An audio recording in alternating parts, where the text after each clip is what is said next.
પંચમહાલ જિલ્લાના તમામ NFSA ration card ધારકોને ખાસ વિનંતી છે જણાવવાનું કે ચાલુ માસ ઓગસ્ટ મહિનો એ જન્માષ્ટમીના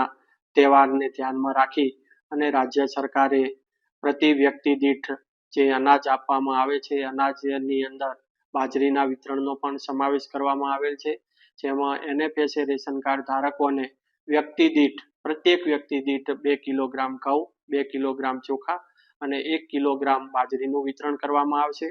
તેમજ અંત્યોદય રેશન કાર્ડ ધારકોને 35 કિલો અનાજની અંદર 15 કિલોગ્રામ ઘઉં, 15 કિલોગ્રામ ચોખા અને 5 કિલોગ્રામ બાજરીનું વિતરણ કરવામાં આવશે. સાથે સાથે રાહત દરે જે વિતરણ કરવામાં આવશે તે ચીજ વસ્તુઓની અંદર ચણા છે એ 1 કિલોગ્રામ આપવામાં આવશે 30 રૂપિયાના ભાવથી, તુવેર દાળ છે 1 કિલોગ્રામ આપવામાં આવશે 50 રૂપિયાના ભાવથી, અને તેલ છે સિંગ તેલનું પાઉચ એક આપવામાં આવશે જે 100 રૂપિયાના ભાવથી આપવામાં આવશે, અને ડબલ ફોર્ટિફાઈડ મીઠું છે એ 1 કિલોગ્રામ 1 રૂપિયાનો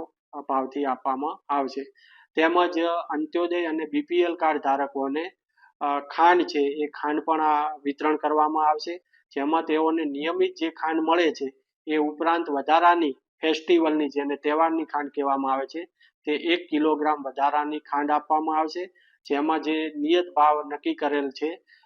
અંત્યોદય માટે 15 રૂપિયા કિલોગ્રામના અને બીપીએલ માટે 22 રૂપિયા એ ભાવ લઈ અને ખાંડનું પણ વિતરણ કરવામાં આવશે. તેથી પંચમહાલ જિલ્લાના રેશન કાર્ડ ધારકોને ખાસ વિનંતી છે કે જન્માષ્ટમીના તહેવાર પહેલા આપ સૌ વ્યાજબી ભાવની દુકાને જઈ અને આ જાહેર વિતરણ વ્યવસ્થા હેઠળનું અનાજ અને બાકીની જે ચીજ વસ્તુઓ છે એ જલ્દીમાં જલ્દી લઈ લે એવી વિનંતી.